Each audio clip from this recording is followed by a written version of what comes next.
the defense that most of these executives and their high-priced lawyers settled on was, who, me? No, that wasn't my job. I'm the CEO. That making sure that all the numbers and everything are correct in all the filings we do with the SEC, that ain't my job. That's the CFO's job and his staff. That was up to him. CFO goes, well, yeah, we generated the numbers, but the chief executive officer's the top guy. He should have been reviewing this to make sure it's correct. So they're all pointing the finger, basically. So what Sarbanes-Oxley says now is, so you guys, you know when you're filing those reports with the SEC, how somebody in the company's got to sign off on it? Well, from now on, if you're the one who signs off on it, you are, by virtue of putting your signature on that paper, you are absolutely declaring that you have read everything in that report, and you have independently verified that everything in it is true and accurate, and that nothing important, or remember the legal word for important, material, has been left out of the report. So there's no more finger pointing. If you sign it, you're the guy, you're the woman, you're the one who said, I have independently verified all this information. It's true, it's complete, it's accurate. So it'll make it easier for the feds to prosecute the individual officers who are engaged in these kinds of behaviors. And then finally, the third point, for your purposes under Sarbanes-Oxley, is it set up something called the Public Company Accounting Oversight Board. Public Company Accounting Oversight Board. This is an independent agency that is charged with regulating and overseeing the behavior of public accounting firms. So this came directly from Arthur Andersen's participation in this mess. And it's an independent agency that is charged with being a watchdog over public accounting firms and how they handle the information, how they prepare the information, and what they do with it when they turn it over to their clients, who then incorporate it into their reports. What actually happens is a lot of SEC filings are actually handled by accountants for a company, be they in-house accountants or outside accountants. So accountants often tend to be kind of in the crosshairs when things go badly. If an investigation is going on, it's going to tend oftentimes to focus on the accounting department, in-house and or the outside accountants, because, again, the kinds of numbers that were being reported were so false and so exaggerated that there is no way, if you're the accounting firm for such a large company, you are doing their accounting and preparing their reports and their tax forms and all that, and you just don't know that they're cooking the books or fudging the books. So that excuse also is not going to work anymore. The point being that, to sort of round this out, much like, think of a corporation, again, much like a family, right? I probably mentioned this early on. If you don't want your children to smoke cigarettes, the real way to get that across to them is not to smoke cigarettes yourself, right? You can tell them all day long, don't smoke, but if they see you smoking like a smokestack, they ain't listening to your words, they're judging you by your actions. You know, all the old stuff, right? Actions speak louder than words, particularly to children. They don't miss much. Well, that's really, it's the same sort of paradigm here, with the executives being the parents and everybody else being the children. So that if the executives fudge their expense accounts, for example, the information that those practices are going to eventually seep down to mid-level managers and even lower-level employees, who are going to see that ethical behavior is not a requirement to work in this company. In fact, it's probably a disadvantage. And if they get away with it, well, hell, why am I worried about it? I might as well do the same thing. If they're lining their pockets, I may as well line access to bonuses and cash, but, you know, I'll go to the restrooms on the third floor and steal all the toilet paper and take it home, right? Because, hey, then I don't have to buy toilet paper at the grocery store, whatever it might be. I'm gonna take equipment home. I'm gonna grab a computer that is sitting in, somebody's office that isn't used often. People get the message. You have to lead by example if this is gonna work. And these guys set the worst example, perhaps arguably ever, in American corporate history. So again, the woman who kept reporting it, it was clear once the investigation started that upper management knew about what was going on. Even those who were not necessarily directly implicated in the bad behavior, they all knew it.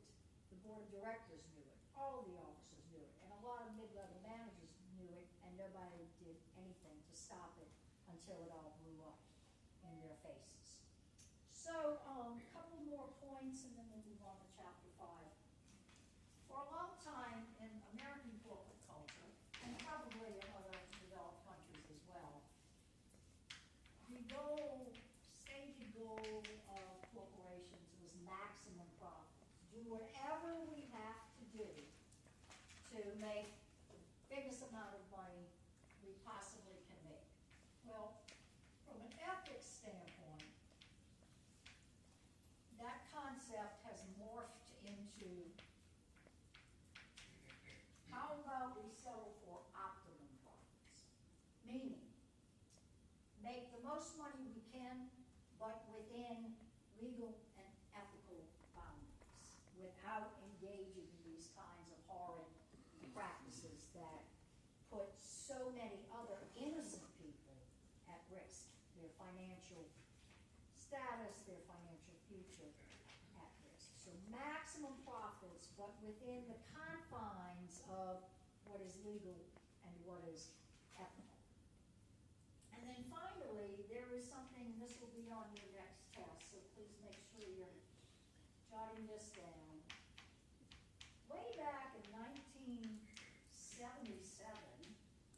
Congress passed a very early statute, again, 1977, this is pretty progressive, called the Foreign Corrupt Practices Act.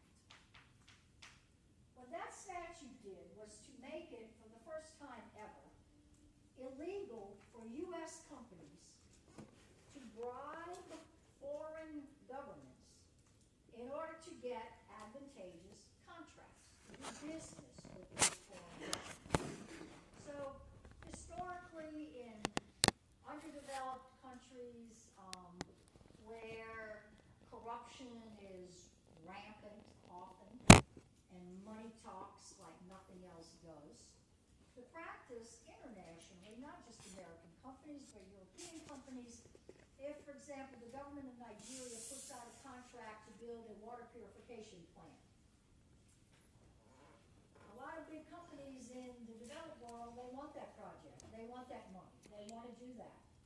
But to get it, rather than compete with each other honestly and fairly, a lot of companies would just say, send one of their manager types to Nairobi. I said Nigeria, so that's not Nairobi, that's Kenya. But anyway, what was the capital of Nigeria? Lagos. Okay. So send, their point person to the country to the capital of the country where this contract's going to be handed out, and, put in his pocket $100 grand or so that he can get access to the government official who's actually going to issue the contract, to decide the government official is going to make the decision, and grease his palms with, $70,000, $80,000 in order to get the contract for your company. That was routine, and that crap still goes on. Yeah. Not only that, sometimes they finance political campaigns to make sure that the next candidate will favor them in their That also. taxes. That also. Sounds like you maybe live somewhere with some experience like that. I mean, we know this goes on. It goes on in the United States of America, for God's sake, in the context of political campaigns. Let's face it, right? But straight up business stuff. And so what you had was corporations just getting really greedy and deciding, I'm not gonna go through putting together the best bid package. I'm just gonna go give these guys what they really want. I'm gonna lay cash on the dude that hands out the contract, and I'm gonna get the contract. I'm gonna see if I can get it for $50,000, but if it takes 80 or 100, I got the cash in my pocket. Company says, bless you, my boy, go off and get it. So Congress, in the statute says, oh no, we don't do business that way anymore. And this is a statute that has criminal as well as civil penalties for any company or any individual executives who violate. So again, what it did was to make it illegal for U.S. companies to bribe foreign governments in order to get business contracts. The statute also imposes liability primarily on corporations' accountants, again, because if you're gonna lay $100,000 on one of your guys to go over and bribe a foreign government official to get this contract that you're bidding on, that $100 grand's gotta be accounted for in the books somewhere, right? I mean, you got auditors coming in, they look at it like, okay, no problem here, where does $100,000 go? So the accountants have to fudge the books. They've gotta allocate that $100,000 expenditure for a bribe to some legitimate category. So what the statute does is say, we're gonna look first to companies' accountants if this kind of stuff happens. The statute imposes fines up to, keep in mind, this was 1977, it was probably amended a couple of times, fines up to $2 million against companies, and fines up to $100,000 against individual officers and directors who violate the statute, along with possible maximum jail term of 5 years in prison. So those penalties were pretty much stiff enough, particularly in the early days, to convince a lot of companies not to do this. Of course, the outcry from American business was enormous, because all the companies were screaming is that, well, you just made it impossible for us to compete, right? Because the German companies and the French companies and the Japanese companies, they're all gonna keep on doing this the way it's been done. We're the only country stupid enough to pass a law that says we can't do this. Well, as it turned out, for once, Congress was actually quite insightful, and now what happened is, after we passed that statute, most developed nations have similar laws preventing companies who are organized within their own countries from going out and bribing government officials. That being said, the statute does permit basically small payments to minor, low-level officials to grease the palms of those guys in order to gain access, perhaps, to the people who are actually going to issue the contract. So in other words, you can't bribe the official who is actually going to be the person who awards the contract, but you can lay, $50 on the receptionist in order to make sure that your bid package gets delivered to the man who's going to make the decision. See what I'm saying? So there's a little wiggle room, kind of a fine line maybe there, but again, it does actually permit that.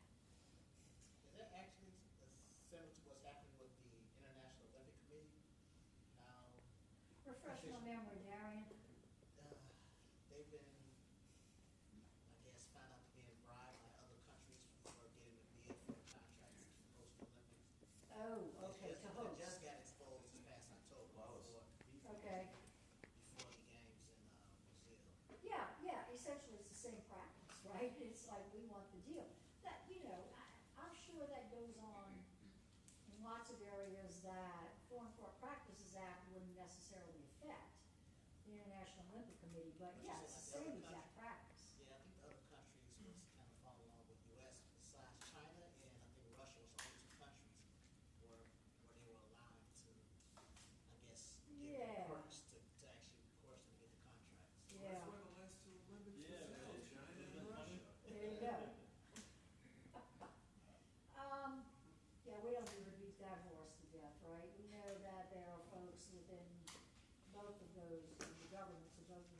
countries that don't always play by the rules. So, you know, the whole hacking scandals and all of that, I mean, it's just, it is what it is, and, you know, we have to take precautions against it where we can. My biggest fear is that Russia in particular, is trying mightily, I would be willing to bet, my next couple of years' salary, that they are doing whatever they can to influence the presidential election. We don't have any hard evidence of that, but we know they are probably, the Russians are the ones who, the best evidence indicates, hacked into the Democratic National Committee's emails and files and online stuff. And so, you know, there's a limit to what we can do, and the whole internet thing really presents such an enormous ball of additional problems that traditionally we have not had to deal with. I mean, when Foreign Corrupt Practices Act came about, there was no internet, right? Computers were big, massive computers that only IBM and a couple of other companies knew about, had access to, and were developing. So the world changes, and it changes very rapidly, and you know, we're not exactly a completely innocent country ourselves. You can go back through almost any number of presidential administrations and find examples of attempts to influence foreign elections, and so on and so forth. So these practices go on, and all we can do is try to stay ahead of the game and have, you know, reasonable rules in place to try to limit the impact that these kinds of bad practices, both illegal and unethical, can have on our country and the rest of the world, and in our context, on business. Okay, so we're going to talk now. Any questions on any of that? We're done with that chapter. We're going to start talking about business and the U.S. Constitution. This is an extremely meaty, deep sort of topic. We could spend years talking about business and the Constitution, but we won't. But we're going to spend some time. And I kind of want to set the stage to give you just some background on the Constitution and why our government's set up the way it is, and how powers are distributed between the states and the feds and all of that. Yeah. I only got two provisions of the SOX. I got the publicly traded anonymous system of reporting and the public company accounting oversight board. You said Yeah, they're the second one was the signatures of the executives. So now they put their signatures on a report, they're certifying the accuracy of the report they're signing off on. Okay, so in the U.S. Constitution, there are many clauses, but one of them is referred to as the Supremacy Clause. And that clause says that the Constitution itself, along with other laws and treaties to which the United States is a partner, comprise the supreme law of the land. The way the courts have interpreted the Supremacy Clause is really that the Constitution itself, set aside the laws and the treaties for a moment, the United States Constitution is the highest level of law in this country. There is no law higher than the United States Constitution. And so where that has taken us over the last 230 or 40 years is the Supreme Court has repeatedly held, in case after case after case, that any law that violates any provision of the United States Constitution or that conflicts in any way with any provision of the U.S. Constitution must fall. In fact, no law, and that would include laws passed by Congress, laws passed by state legislatures, laws passed by local legislative bodies like city councils and parish councils and police juries. No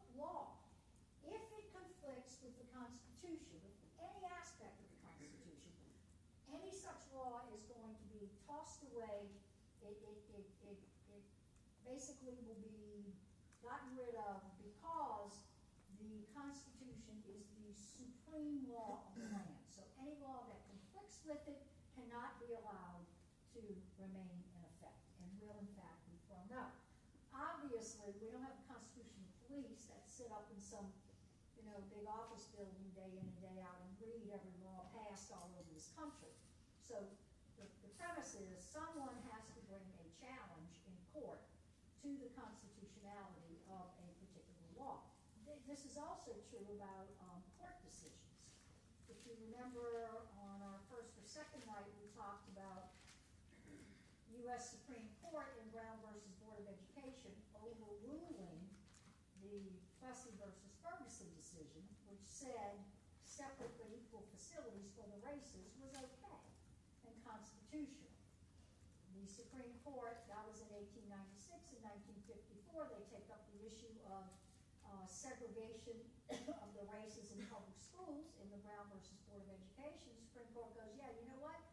50-something years ago, 58 years ago, we got it wrong.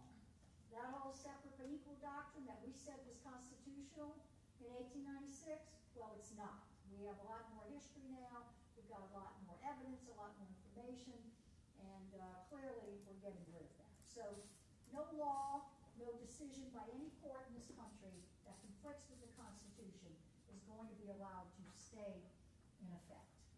So just quick history here. We may have talked some about this in the first chapter, so in the first couple of classes, I don't want to read it to death. But originally when the American Revolution was fought and won against the British, the so-called founding fathers, the war is over, the colonies won, they're independent, they've thrown off the yoke of the Maya in Britain. And so now, they all get together and look around and go, all right, so now what, right? Now we gotta figure out how are we going to govern this brand new country that we're not bound by British law anymore. How are we gonna set up, we need a government. We gotta get it together, right? So keep in mind that everything they did came directly out of their experience under the British. That was such a miserable time, and the colonies were so abused by the British Crown that the main thing in their heads when they were trying to figure out what's this new government going to look like was, we don't want to repeat the mistakes of the past, right? We do not want to create a government that can even begin to do to citizens what the British monarch did. Remember that it was a tyranny, right? The British king was a tyrant. He imposed tax after tax after tax on the colonies. They got nothing in exchange for their tax money. Remember, no taxation without representation. Remember that phrase? That meant you're taxing us to death. We don't even have one representative in the British Parliament or the British government. We got nobody over there in London speaking up for us, the colonies. But you're taking all of our money. Not only are you taking our money and we're not represented in the government, but you don't spend a nickel of the money you take from us on any improvements here. Because what the British king was doing was taxing them to death, the stamp tax, the tea tax, and on, taking that money and financing his wars with the French over in Europe. We were getting nothing. The colonies were getting nothing out of that. So they had had it.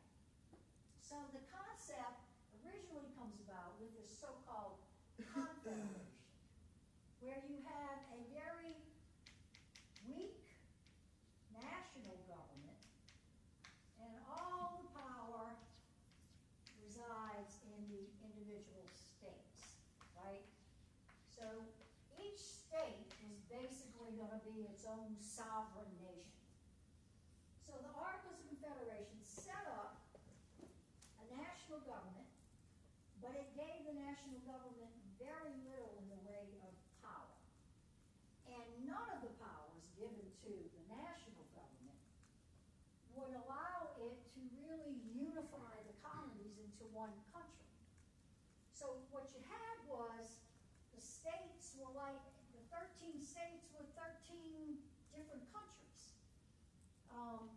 they all had to raise their own currency. They printed their own money, coined their own money. There was the national government was not given the power to decide on a form of currency for the whole country. That was up to each individual state. More to the point, each individual state had to raise its own freaking army. What? Yeah, militias, state militias. That's how they fought the revolution, right? Each colony contributed men to the battle, and women too in some instances, and they each basically had their own colonial militia, and those are the people who fought and won the revolution. So they're like, yeah, well, that worked out okay for us, so we'll just leave it that way, right? We'll have all 13 states will each have their own state militias, and they can all defend themselves. There was no provision, no assistance in terms of conducting business between and among the various states. They all had different laws. None of them were standardized, none of them compatible. So it took less than 2 years before the guys who were setting this system up, the founding fathers, realized, oh yeah, this ain't working, right? We are not United States of America. We are 13 different states who happen to all be located on the continent of North America. So back to the drawing board. They got rid of the Articles of Confederation, called the Constitutional Convention in Philadelphia in 1789, and by 1791 they had written a whole new constitution in which the federal government and the state governments shared power, but instead of it being a confederal system, it was a federal system. So now you've got a strong national government that can print money for the whole country, that can raise an army and defend the whole country, and all those other powers that the federal government currently has. So out here in the states, they're not without power, but the federal government is much more powerful under the U.S. Constitution than it would have ever been under the Articles of Confederation. So by 1791, Constitution is written. For it to go into effect, 9 of the 13 states had to vote for it.